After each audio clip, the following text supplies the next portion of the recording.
carpenter's name was Oswin, and he had been a man of few words even before grief made them feel heavy in his mouth. He built things from wood, chairs, window frames, the kind of furniture that outlasted the people who sat in it. And he'd always said more with the flat of a plane or the particular care of a dovetail joint than with anything his tongue could produce. After his wife died, he said even less. Not from desperation. Simply because there were fewer people worth saying things to, and the ones who remained were 4 and 6 years old and currently asleep, which meant the house was very quiet, and the chair at the end of the table continued to be empty in a way that furniture should not be able to be. Her name had been Mera. He had not moved the chair. This was not a sentimental gesture. It was simply that every time he thought about moving it, his hands found something else to do. There was always another order, always another board to fit, always a reason his feet took him to the workshop instead of to the kitchen to close his fingers around the wood and carry it somewhere else. The workshop was better. The workshop made sense. In the workshop there was an unfinished cradle tucked behind a rack of lumber in the far corner, and if he never went to that corner, the workshop made sense entirely. Fen was 6. Bram was 4. They had their mother's coloring and their mother's way of going very still when something frightened them, like small animals trying to make themselves invisible, and sometimes Oswin would look at them across the table and feel the loss in a way that was separate from his own grief. A kind of secondary loss, the recognition that Mera was not here to see them become the people they were becoming. Bram had started sleep crying sometime in the past month. Oswin would hear him through the wall and go in and sit on the floor beside the bed, and sometimes that helped, and sometimes it did not.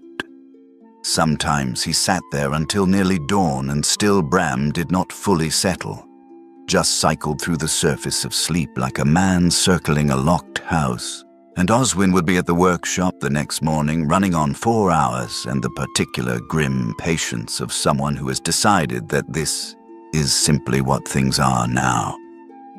He had tried holding the boy. He had tried speaking and not speaking.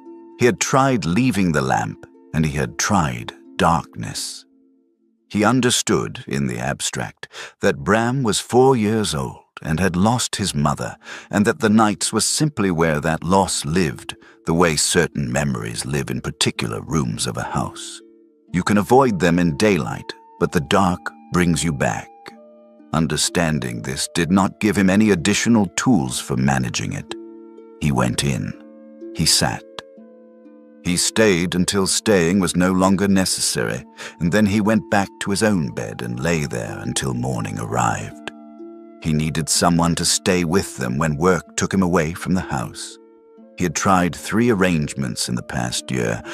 The first woman had been a neighbor's daughter who was too young for it and looked at the boys with the polite incomprehension of someone asked to care for a different species entirely. The second had been the wife of one of the merchants on the lane, who was competent and kind, and then moved with her husband to a larger town a month in, which was entirely reasonable and still felt like one more loss to add to the pile. The third had not worked out in ways Oswin did not want to think about. He went to the autumn market with very low expectations. He needed someone reliable, and the village had largely exhausted its supply of people willing to take work in a widower's house with 2 small boys, and he was prepared for another failure. The market was loud and particular in the way of late autumn markets, when people bought against the winter and the air had the smell of frost coming, and the vendors called out with a particular urgency of people who understood that cold was already making its way down from the hills. He moved through it in the methodical way he moved through everything. Not slowly, not quickly, just with the steadiness of someone who has stopped expecting surprises. What he found, sitting at the edge of the market square with her back against the wall and no goods to sell and nothing about her posture that asked for anything, was an Orc Woman. He nearly walked past. He was not someone who stopped for things without reason. She was large. Orcs ran larger than humans, and she was large even by that measure, broad through the shoulder, a head and a half above most of the men moving around her, with the gray-green skin of her people and dark hair pulled back and tusks that curved up just past her lower lip. She wore plain clothes, worn but kept, no weapons visible. She was watching the market with eyes that had no particular feeling in them, not hope, not desperation, just the flat assessment of someone taking stock of a situation without any expectation that the situation would improve. She had positioned herself where the wall met a market stall, which meant people had to make a small deliberate choice to approach her rather than simply passing. She had made it easy for the world to ignore her. The world, it appeared, had taken her up on it. There was a space around her that was not hostility exactly. No one was directing anything at her. It was more that people moved around her the way water moves around a stone, adjusting course without quite acknowledging the reason. She seemed used to this. She was not performing indifference to it. She had simply arrived somewhere past the point where it required performance. He stopped. Not because he had decided anything. He stopped the way you stop when something is out of place and your brain takes a moment to process it. She had seen him stop. She watched him with that same assessing gaze, neither encouraging nor discouraging, just present, waiting to see what he would do with whatever he was thinking. What he was thinking was, she looks like someone with nowhere to be. He crossed the remaining distance and asked if she was looking for work. She said yes. No elaboration. He told her he had 2 sons, 4 and 6, and needed someone reliable while he worked. He was a carpenter. Sometimes he was gone for most of the day. Sometimes he was in the workshop at the back of the property. He did not say, 3 women have tried this job in the past year, and it has not worked. He did not say, my boys cry at night, and I don't always know what to do about it. He said reliable and sons, 4 and 6, and then he waited. She looked at him for a moment. Then she looked past him, at the market, then back. I don't know much about small humans, she said. I don't know much about orcs, he said. She considered this. Then she said, when would I start? He had not actually decided he was going to hire her yet. He had been evaluating, but the way she asked, not when do you want me to start, which would have implied enthusiasm, just when would I start, like she was consulting some internal schedule rather than appealing to him. That flat, particular honesty of it settled something in him that he had not realized needed settling. Tomorrow, he said. Her name was Durga. She did not offer this immediately. He asked on the walk back from the market when it became clear she intended to walk with him since he had said tomorrow, and tomorrow began with tonight. And she said Durga in the same tone one might give a road a name. Functional. Sufficient. He did not ask where she had come from or how long she had been at the edge of that market. He had the sense that she would tell him what was relevant when it was relevant, and that pressing for more would not produce more. Just a door closing, and the particular quality of silence that meant a door had closed. She slept the first night in the workshop. He showed her the house, the kitchen, the room where the boys slept, and she looked at everything with the same flat attention she'd given the market. When he showed her the loft above the kitchen and said she could sleep there, she looked at the workshop visible through the back window. I'd prefer the workshop, she said, if that's acceptable. He looked at the yard. It was late autumn and the nights were getting sharp. It'll be cold, he said. I run warm, she said. He did not push it. The workshop was sound and he had a spare blanket. She took the blanket without ceremony. He went to bed. Through the wall he heard Bram start up sometime in the deep of the second hour after midnight. The particular sounds of sleep crying, that half-awake misery that had been happening since before the summer. And he lay in the dark for a moment listening, and then heard something else. A rhythm. Slow, steady, not music exactly. More like a pulse, a hand against the floor in measured beats that went on and on without stopping. He lay there and listened to it, and Bram's crying wound down and stopped, and the rhythm continued for a while after, and then it too stopped. He did not get up. He lay in the dark and thought about the rhythm for a while, and then he slept. In the morning, Durga was in the kitchen. She was not cooking. She was standing near the window looking at the yard as though she was deciding something about it. Fen appeared from the back of the house and stopped when he saw her and stared up at her with the particular goggling interest of a 6-year-old encountering something unusual. She was very tall even when she was standing still and not trying to be tall, which she was not, but there was a great deal of her, and she was standing very near the ceiling. Durga looked down at him. "You're very big," he said. "Yes," she said. He thought about this. He tilted his head back a little further. "Do you eat children?" he said. "No," she said. "My friend said orcs eat children," he said. She held his gaze for a moment. "Your friend is wrong," she said. He considered this seriously for a moment and apparently found it satisfactory, and went to look for his shoes. Durga watched him go. Something passed across her face that was not quite anything Oswin could name, and then she looked back out the window. Oswin left them to it and went to the workshop. When he came in for the midday meal, Bram was explaining something to Durga at great length and with considerable volume, and Durga was sitting on the floor, apparently having concluded that this was necessary in order to be at something resembling eye level, listening with absolute attention. Not the performed attention of an adult pretending to care about a child's concerns. Real attention, the kind that considered what was being said before responding to it. Bram was explaining that the stove sometimes had a bad shadow.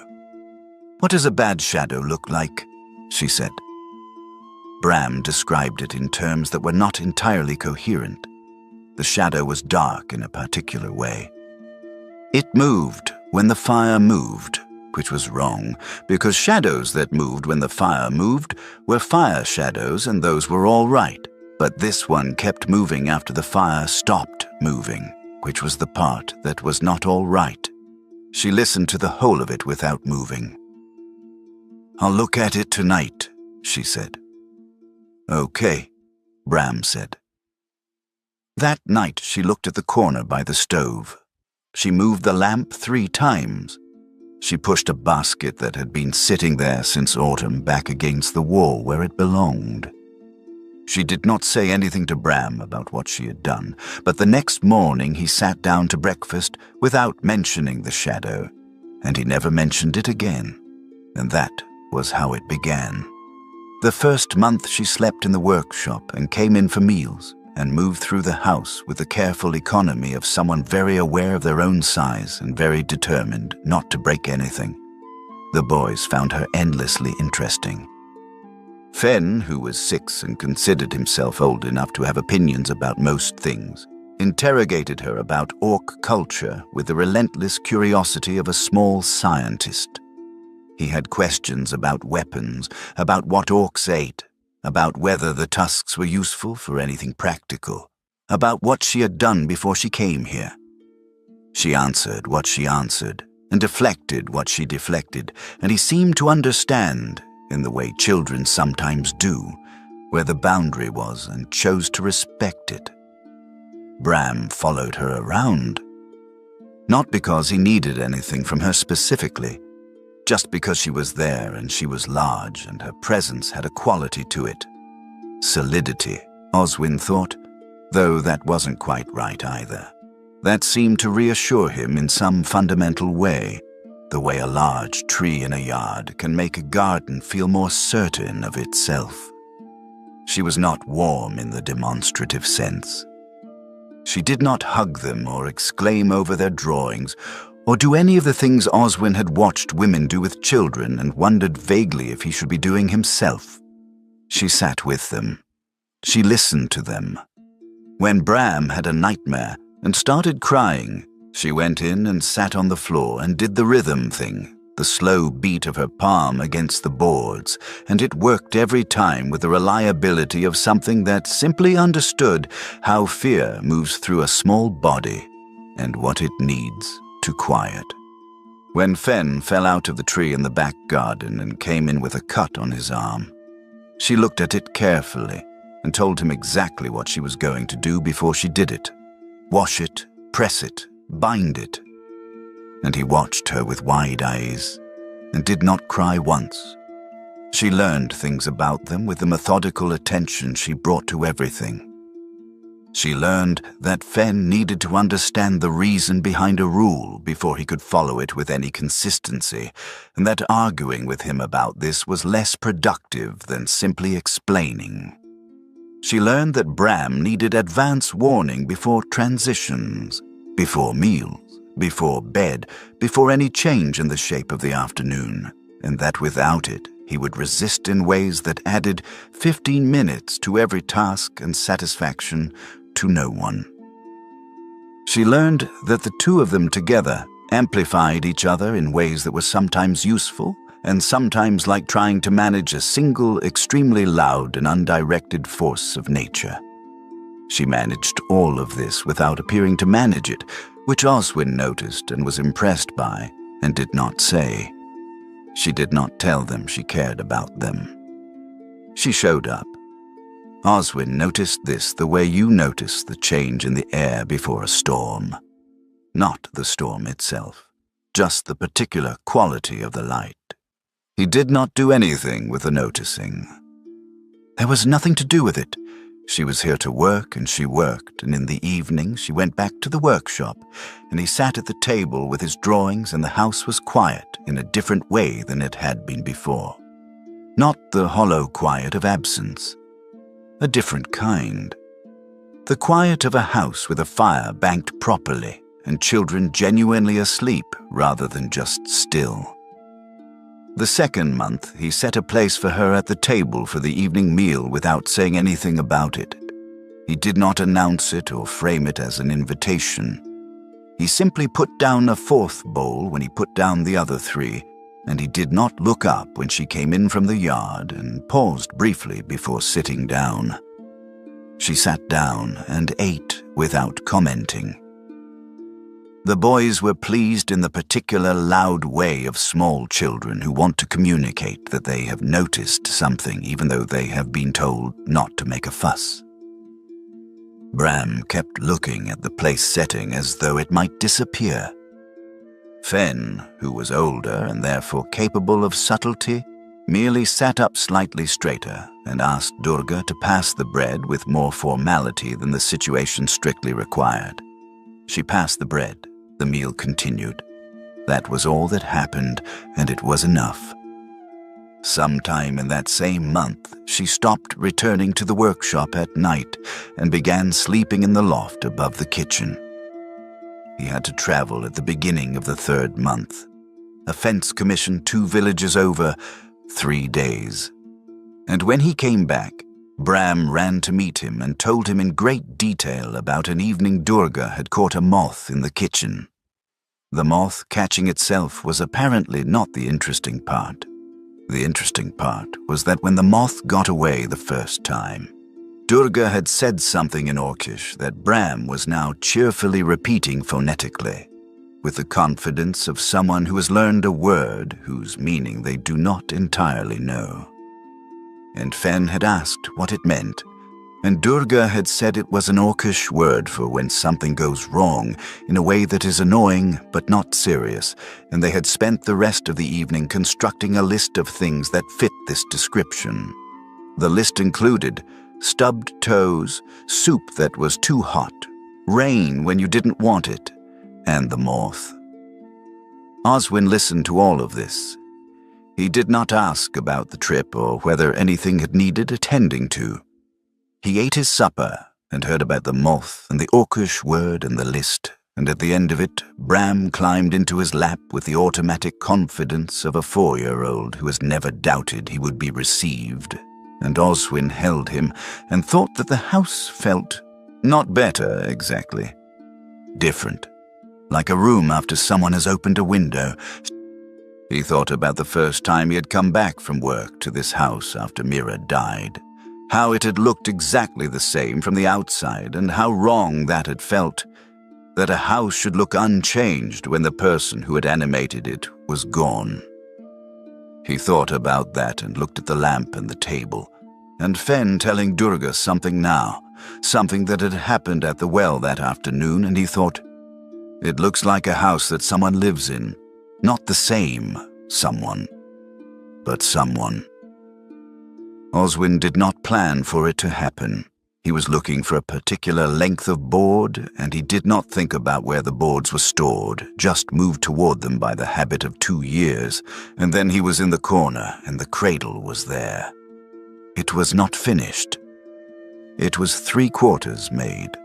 The sides, one curved headboard, the base waiting to be sanded, and it had been sitting in this corner since the spring before last, since before Mira got sick, since before the world had realigned itself around an absence. He had been making it for a 3rd child. There was going to be a 3rd child. Then there was not, and then there was not a Mira, and then there was just the workshop and the corner and the thing that he had never finished and never moved. He stood there for a moment. Then he went back to the main part of the workshop and found the board and got on with what he was doing. 2 days later, he came in from the yard to find Durga standing in the workshop doorway, looking in. Not moving, just looking. She had come to tell him the noon meal was ready. He worked this out afterward. But she had stopped in the doorway, and she was looking at the far corner with the particular stillness of someone who has seen something and is deciding what to do with having seen it. She looked for a moment, then she turned away and walked back to the house, and did not look back. She never mentioned it. She never went to that part of the workshop again. He did not know what to do with this, and in the end, he did nothing with it. He went inside and ate and listened to Fen explain a plan he had for the back garden, and it was only later, washing up at the basin, that he thought, she saw it and she went away and she didn't say anything. Like she understood which wounds you didn't press on, like she had some experience of the thing herself. The boys got sick in late winter. Not dangerously. Children's fevers, the kind that settled in and made them miserable and needed watching but were not cause for serious alarm. They took it within a day of each other. Fen first, then Bram catching it before Fen had properly recovered, which meant the house was suddenly very full of unhappy small people who wanted things and could not articulate what the things were and ran hot and sweated through their shirts and slept and woke and cried without particular reason. Oswin had been through this before. He had not been through it alone before.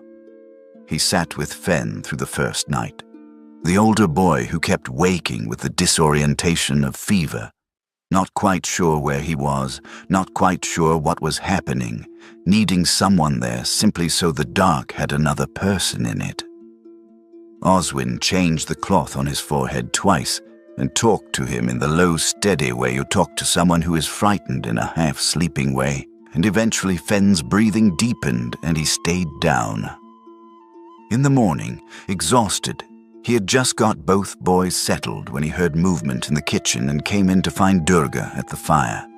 She had something on, something herby and sharp-smelling. "Sit down," she said. He sat down.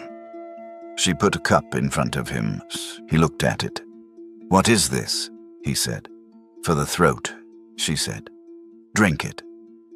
He drank it, It was bitter and then warm, and something in his chest that had been tight for approximately 18 hours eased slightly. She did not look at him. She was already moving back toward the fire. "I'll take Bram tonight," she said. "He's the worst of them." He set the cup down. "You don't have to," he said. "I know," she said. She sat with Bram that night and the night after. Oswin took Fen. They moved past each other in the corridor between rooms, exchanging brief reports.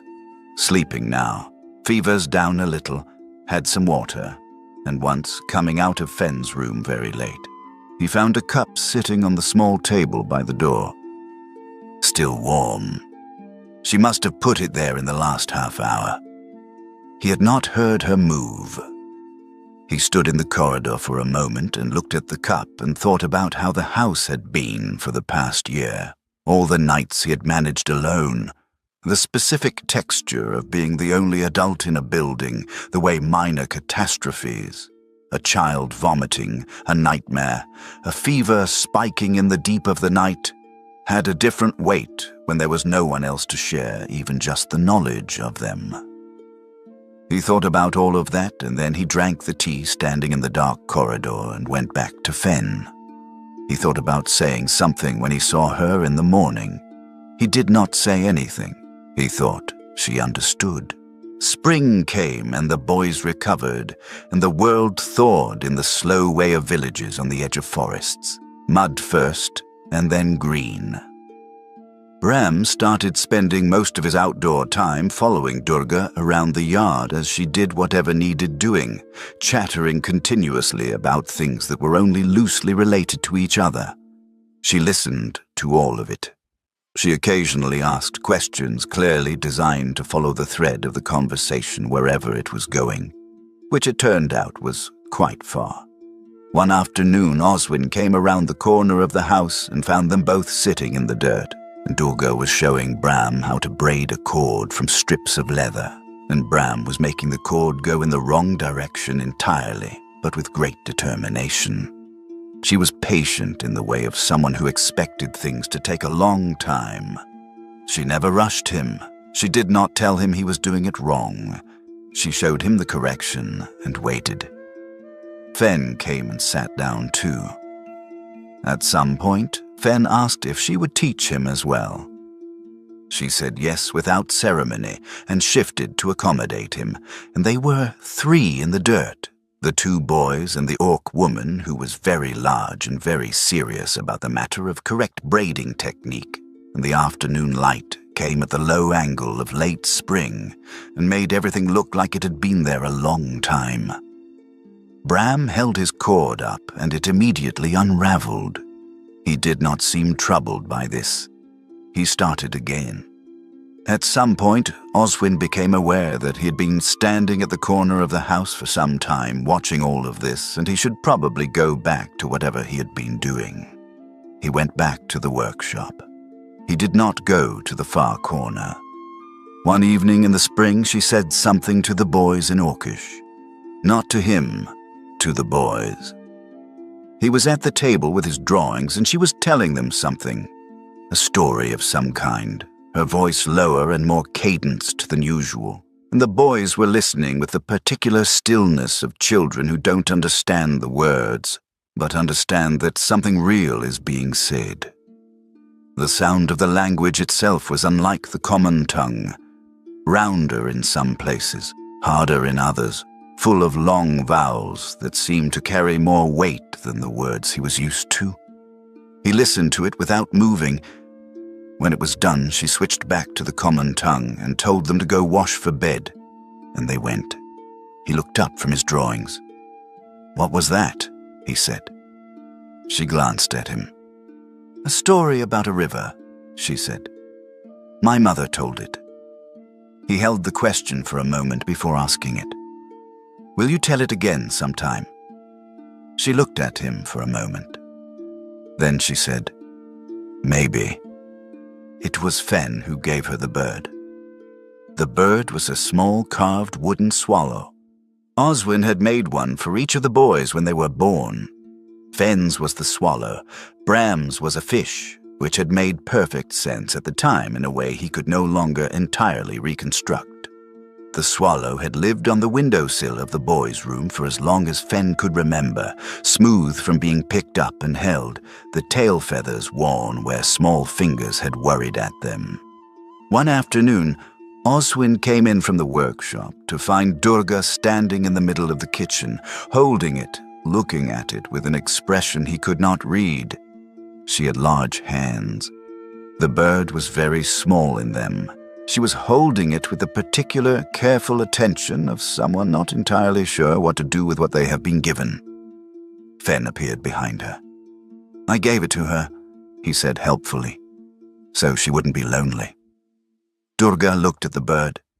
She looked at Fen. Something moved in her face. "I'm not lonely," she said. "You're in the loft by yourself while everyone else is in the house," he said. "That's not the same thing," she said. He considered this and apparently found it unconvincing, which was fair. He looked at the bird and then back at her. "You can keep it anyway," he said. She kept it. Oswin saw it in the pocket of her coat the next day, the tail of the small carved wings visible above the fabric. He did not say anything. She did not say anything. The bird went where she went, in the pocket, and he noticed this and did nothing with the noticing because there was nothing to do with it. Summer, the longest days, the bright evenings. Work was good. A furniture commission for one of the larger farms outside the village. Then another order for a merchant in the next town, and for a while Oswin was working from first light to last, and sometimes into the early dark by candlelight. He came home one evening, very late. He thought everyone was asleep. He went through the kitchen and found the yard. Durga was sitting on the step outside, in the last of the summer warmth, the boys already long asleep. She had not heard him come out. She was sitting very still, looking at the tree at the far end of the yard, and there was something in her posture that he had not seen before, or had seen but not named. Not relaxed exactly. More like not on guard, like a door left ajar. She had her hands resting loose on her knees, which was not her usual way. He had the feeling he was seeing something she did not show in daylight. He stood in the doorway for a moment. "There's food on the shelf if you haven't eaten," he said. She looked at him. The door did not close. "I ate," she said. He nodded. He went inside. He came back out a minute later with 2 cups. He sat down on the step with a comfortable distance between them and held out one of the cups, and after a moment she took it. They sat in the summer dark. He said nothing. She said nothing. The tree was a shape against the lighter dark of the sky. The village beyond the garden wall was quiet in the way of summer villages late at night. Not the quiet of winter, which had a sealed quality, but something more open. Sounds traveling farther than they should. A dog somewhere. The creek. He thought about how different this was from winter evenings at this same table, just him and his drawings, and the specific exhaustion of a day that had asked too much. He thought about the first month she had been here, how he had noticed the quiet change from hollow to something else and not known what to do with that noticing. He thought he still didn't entirely know. But the cup was warm in his hands, and the summer dark was warm around them, and neither of them was anywhere else they needed to be. After a while, she said, "The boys are getting better at the braiding. Bram showed me his cord," he said. "He's developing his own technique," she said. "Is that a good thing?" he said. "It depends what he wants to do with it," she said. "For ornamental purposes, yes." He recognized this as a joke. He looked at the tree. "His mother used to make things with her hands," he said. "Not cord. She made things from fabric. I never had the patience for it." Durga said nothing. He kept looking at the tree. She would have liked watching them learn something, he said. Durga was quiet for a moment. Then she turned the cup in her hands once, slowly. There was a husband, she said. Before? He had not asked. He had not planned to ask. He understood that she was answering something he had not asked, and he did not move or speak, so she would not feel pushed. He was a warrior, she said. He died in a dispute between clans. There are customs for this. In our tradition, when a warrior dies, his widow follows him, not immediately, but before a season passes. The clan believes this is... She paused, finding the word. Right, that to stay is to dishonor what he was. He waited. She looked at the tree. I stayed, she said.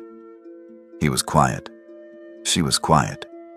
The night around them was warm and the village was entirely asleep. I understand what it means to stay, he said. She looked at him.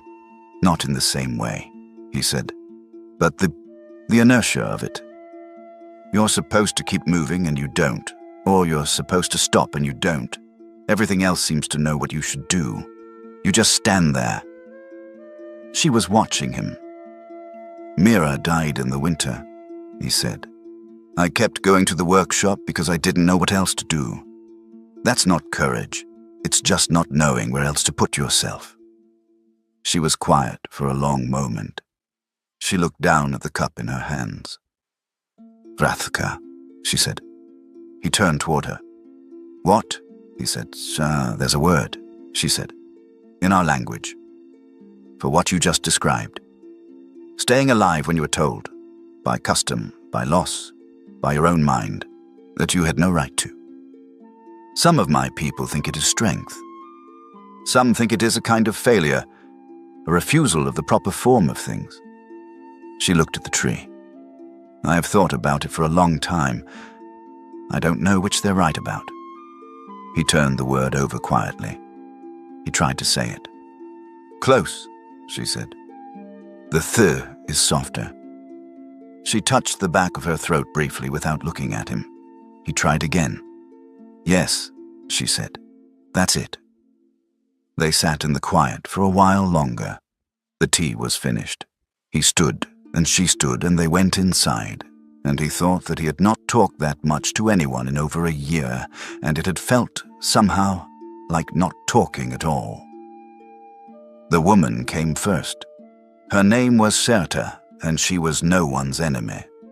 She had been a friend of Mira's, or close to one, a neighbor's wife, a woman who had brought soup in the weeks after, who'd been kind in the way people are kind when someone they know is suffering and they want to do something. She came to the house on a bright autumn afternoon with a basket of preserves and a careful expression. Oswin let her in. They sat at the table. She talked for a while about the autumn, the way the cold was coming early, the news from the next village. He poured tea. She accepted it. They talked about nothing in particular, and he waited, because the basket of preserves and the careful expression together meant there was something she had come to say. He knew this particular shape of visit. He had received a few of them over the past year from different people, with different variations of the same underlying concern. He had learned to recognize the slight over-formality of the opening, the way the conversation moved carefully around the actual subject, the way the person across from him looked at their cup slightly more than was natural. He waited and let her find her way to it. She set her cup down carefully. Oswin, she said, I want to speak with you plainly. All right, he said. I'm worried about the boys, she said. They're well, he said. I know, she said. I mean, there are people talking about the woman you've hired. She's an orc, Oswin, living here with the children, and I know you've had difficulties finding help, and I understand that, and I'm not... She stopped. She tried again. People are talking. There are children in this village who play with your boys, and families who feel... The boys sleep at night, he said. First time in a year. She looked at him. Bram's nightmares have stopped," he said. "Fen has learned to braid cord. They're eating better, sleeping better, He stopped. "They're well. That's what you asked about." "I understand, but," she said. "I know you're not being unkind, Serta," he said. "I know you mean it well. But my boys are sleeping through the night, and right now that's everything there is." She left shortly after. She was not angry. She was not satisfied. But she left, and through the kitchen window, Oswin could see Durgas in the yard with the boys, the three of them doing something with a length of rope that appeared to involve a great deal of negotiation. He went back to his drawings. The second time was harder. She came from outside the village. He learned later that she had been in correspondence with someone here, who he never found out, and that her arrival on a market day was not accidental. She was an Orc woman herself, old and broad and with a bearing that had once commanded something and still carried the ghost of it. She arrived and came directly to the house, which was how he knew she had been told where it was. Her name was Vorath. She was the mother of the man Durga had married. She came to the door while Durga was in the yard with the boys. Oswin let her through the gate. He understood immediately that this was not a conversation he was meant to be part of, but it was happening in his yard, in front of his house, and he stayed. Durga went very still, not frozen, the particular stillness of someone trained to it, someone who had learned that stillness was a tool, not a failure. The boys were behind her. She had not put them there. They had put themselves there. He took the boys inside and came back out. Vorath spoke in Orcish. Some of it he could not follow, but enough came clear through repetition and tone. The word for son, the word for shame or something like it, the word for memory used as a weapon. She was old and she was in pain, and the pain was real, and that was the worst part of it, because she was not wrong that her son was dead. She was not wrong that she had lost someone. She was wrong about what that loss entitled her to, what Durga owed her in the name of it, but the grief underneath was real, and it was large, and it was the kind of grief that needed something to press against. Oswin watched her and recognized this. He had seen it in mirrors early on. Durga listened. She let her finish. Then she spoke. In Orcish, and then in the common tongue, switched too deliberately so that anyone listening could hear it plainly. "I know what the custom says," she said. "I have known what it says since the day he died. I chose not to follow it. I am still choosing." She paused. "I honor his memory by living. Not everyone will understand that. I've made my peace with it." Vorath said something else, quieter and sharper. Durga held her gaze. "I know," she said. Nothing else. No defense, no apology, no explanation, just those two words with the weight of someone who has been carrying that particular knowledge for a long time and has not yet put it down. Vorath looked at her for a moment that stretched. Then she turned and walked out of the gate and into the lane, and was gone. Durga stood in the yard. She did not move. Oswin crossed the yard and stood beside her. He did not reach for her arm or offer anything with words. He was holding the plane he had been sharpening when the woman arrived. He was still holding it, and he stood with it in his hand and did not go anywhere. And then from the house came the sound of the door, and Bram was running across the yard with the particular focused trajectory of a 4-year-old who has made a decision. And he ran directly to Durga and wrapped both arms around her leg and pressed his face against her knee. She looked down at him. At this small child who had come running from across the yard to put himself against her like she was solid ground, like she was somewhere that made sense when other things didn't. like he had seen something through the window and understood it the way children understand things. Not in words, not in the names for things, but in the body. Oswin watched her face. Something happened there. Not a breaking. More like a door opening, just a little, in a house that had been very carefully closed. He watched her look at Bram, at this child who had decided she was worth running to, and he watched the particular quality of her stillness change. The kind of stillness that was control shifting to something that did not need to be controlled, just for a moment. Then she put her hand on Bram's back, very lightly, a hand that knew itself to be large and adjusted accordingly, and left it there. He did not look away.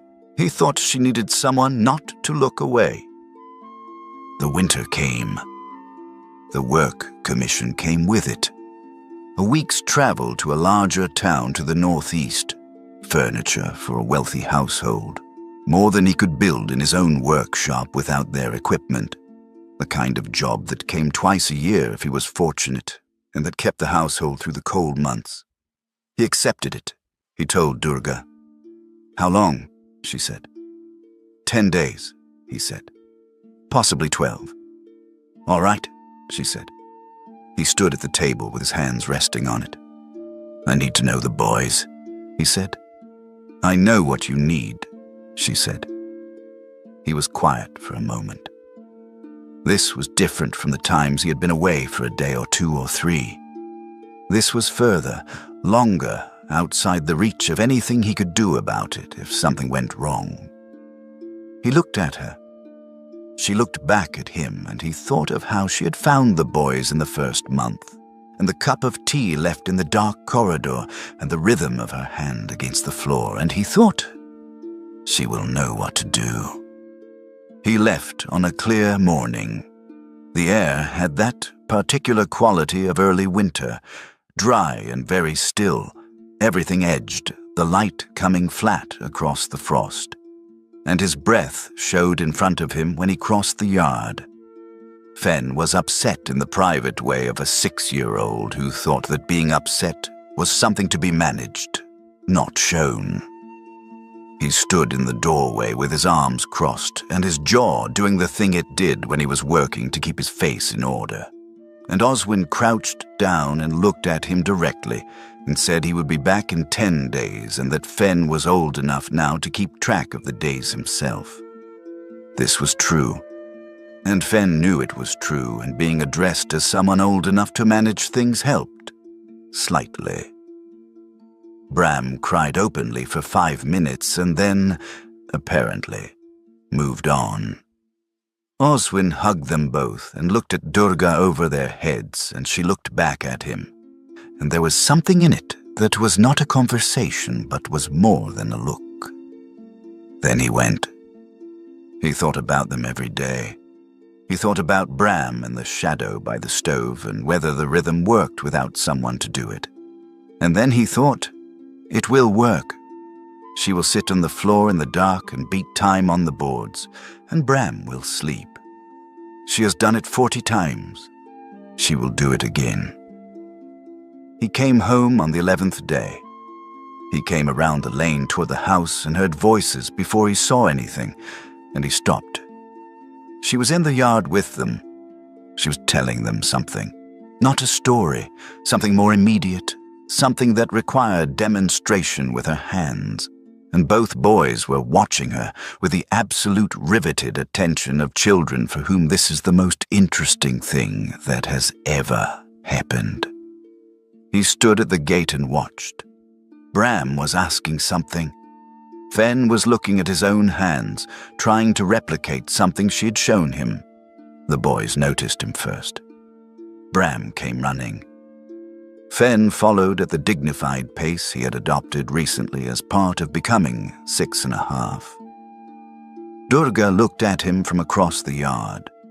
He had traveled 11 days and come back to his house with his children and her standing in the yard in the afternoon light, and the house behind her had windows, and through the windows he could see the kitchen table and the chair at the end of it, still empty, still there. He noticed this the way you notice a thing you have been noticing for a long time, with something that was not quite surprise and not quite grief, just recognition. The chair was still there. And also, Durga was standing in his yard, and the boys were both healthy and loud, and there was smoke from the kitchen chimney that meant something was on the fire, and the yard had the particular lived-in quality it had taken on over the past year, a slightly different arrangement to the tools by the workshop door, the way the wood was stacked with a precision he had not put there himself. He stood in it for a moment and felt it. He nodded at her. She nodded back. The boys wanted supper and wanted to tell him everything that had happened, and he let them pull him toward the house. The village woman came to the winter market with her daughter, a week or two after Oswin returned. He was not there. He heard about it from the miller, who always knew everything worth knowing. He heard that Durga had been there with the boys. He was in the workshop all morning. She had needed supplies, and that Saarta had seen them in the market. The boys had been hanging off Durga the way they always did in public. Bram on one arm, Fen very close to her other side, both of them treating her as a piece of landscape they had decided to inhabit. Saarta had stood still and watched for a moment and said nothing. The following week in the market, when Durga and the boys passed, Saarta did not look away. She did not smile. She did not speak. She just did not look away, which was not much and was also something. It was midwinter when Saarta came to the house. She came in the morning when Oswin was in the workshop and the boys were inside. She knocked. Durga answered, which Oswin heard from the workshop and paid attention to. There was a short conversation. He could not hear the words. Later, Durga told him because he asked. Saarta's youngest had a fever. She'd come to ask what had worked when the boys were sick. Not to apologize. Not to make anything right. Just to ask. What had worked? What did you tell her? He said. The herbs and the amount, and how to make the steam for the chest, she said. She wrote it down. You helped her, he said. She shrugged in the way that meant she had done the obvious thing and didn't see why it needed to be named. He had learned to read this shrug over many months. He thought it was one of her most honest expressions. That was kind, he said. She looked at him, steady. Her child was sick, she said. He went back to his drawings. But he thought about it for the rest of the morning. The fact of it. The particular shape of it. She had helped the woman who had come to his house with a basket and careful eyes and said she was worried about the boys. She had given her the remedy and watched her write it down. Because the child was sick and that was what you did. He thought about the quality of that. Its completeness, the way it contained no accounting, no weighing of who had done what to whom, and he thought that it was one of the things about her that he had been noticing for a long time without being able to name it. She did not keep a ledger. She did not wait to see if a situation deserved her attention before giving it. She just looked at what was in front of her and responded to it and moved on. The snow came and stayed. The workshop was cold in the corners and warm near the forge. And some evenings Oswin worked later than he meant to, because the work was going well, and there was no particular reason to stop. He came in from the workshop one evening, and the house had the quality it had taken on over the past year. Not empty, never empty now, the particular density of a place where people lived and occupied the rooms rather than just moving through them. Fenn's shoes were by the door in the wrong place. Bram's coat was on the chair in the heap it would be folded from tomorrow. Through the kitchen door he could smell something warm. He came in. The kitchen was warm, the fire banked properly, the lamp at the right angle. Durga was at the table, working on something small. It took him a moment to see it was a small boot. Bram's, one of the seams come loose, and she was mending it with the large-scale precision she brought to anything fine, the particular care of big hands doing small work. She had her head bent to it, and in the lamplight her hair was loose, which was unusual. She kept it back when she was doing anything that required movement, but it was late, and the boys were long asleep, and there was no one here but him. He came in and sat at the table. He pulled his drawings toward him. She did not look up. He did not speak. The fire worked. The lamp worked. Outside, beyond the shutters, the snow had started again, that specific sound of winter silence that was not silence at all, but the accumulated quiet of a world that had gone soft and muffled under accumulation. He worked on his drawings, a commission for a chest of drawers, measurements that needed checking against the space they were meant for, and the pencil moved and the fire shifted, and Bram's boot sat on the table between them, half mended, and none of this required anything of either of them except presence. He had not had this in a long time, this specific variety of quiet, the kind that belonged to more than one person. He said, without looking up, "They think of you as theirs." She did not answer immediately. He could hear the sound of the needle moving through leather. "I know," she said. He said nothing else. She said nothing else. After a while, he heard her put the work down, the small tap of the boot on the table, and push her chair back. The evening before, she'd taken the bird out of her coat pocket and set it on the windowsill of her room. She had not decided anything by doing this. She had simply set it down. "The boy put the bird on the shelf," she said. He looked up. "Bram," she said. "He went into my room this morning and put the bird on the shelf." She set her hands flat on the table. "In our clan, when someone puts a thing of theirs in your room, on your shelf, it means something." She looked at the boot between her hands. "It means, I have decided you live here." A pause. "He's 4 years old." Oswin was quiet for a moment. Then, "You live here," he said. She was still. "Are you staying?" he said. She looked at the table. She looked at the space in front of him where the cup was. The cup he had brought without thinking about it, the place he had set without deciding to. "The bird is on the shelf," she said. He understood this. He looked at his drawings. She picked up the boot and went back to work. Outside, the snow came down in the quiet of a village gone to sleep under winter, and inside the fire worked and the lamp worked, and the cup sat in its place at the table. After a while, she said, "Oswin." "Yes," he said. The boys had come to expect him at the table in the morning. It had become the fixed point the day was organized around, and skipping it left a gap, they noticed. "In the morning, the children will ask where you're going," she said, "if you go to the workshop early." "I'll come in for breakfast," he said. "All right," she said. He set down his pencil. "Durga," he said. She looked up. "You don't have to explain it to them," he said. "You can just say I'm in the workshop. They know where to find me." "I know," she said. He nodded. She nodded. They went back to what they were doing. That was all. That was the whole of it. No declaration, no moment that could be pinned to a day and given a name.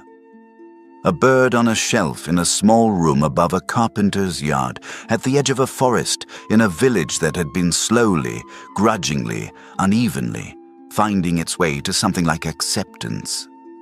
A woman who had been told she had no right to stay, and a man who had not known what else to do with himself, and 2 boys who had made their own minds up about it long before either of the adults had gotten there. The chair was still at the end of the table. He thought, perhaps, that one day he might move it. Not to erase anything, just because some chairs belonged in other places and some rooms were ready to be something different from what they had been. The house itself had changed without him quite deciding that it would, had acquired the texture of a house that expected its occupants, that held the shapes of their routines, that had stopped being architecture and become a place. He noticed this sometimes in the mornings, coming down to find the fire already started, the day already underway, the particular geography of small objects shifted in ways that reflected more than one set of habits. He noticed it and did not do anything with it except that he was glad of it, the way you are glad of warmth after a long time without it. Not astonished because you remember what warmth was, just quietly, deeply glad. But that was a different day, a different decision, and tonight there was work to be done, and the fire was warm, and somewhere above them Bram and Fen were asleep with the completeness of children who had been tired in all the right ways. And across the table from him, a woman was mending a small boot with steady hands, and the snow fell outside, and the house held them, and that was enough. That was, for now, exactly enough. Durga was told she had no right to stay alive. Oswin didn't know what else to do with himself except keep going. Two people who had been given every reason to stop, and didn't. If you've ever stayed when everything told you not to, or if someone once stayed for you when they didn't have to, tell me in the comments. Those stories deserve to exist out loud, and if this one found you at the right moment, like, subscribe, and I'll bring you another one.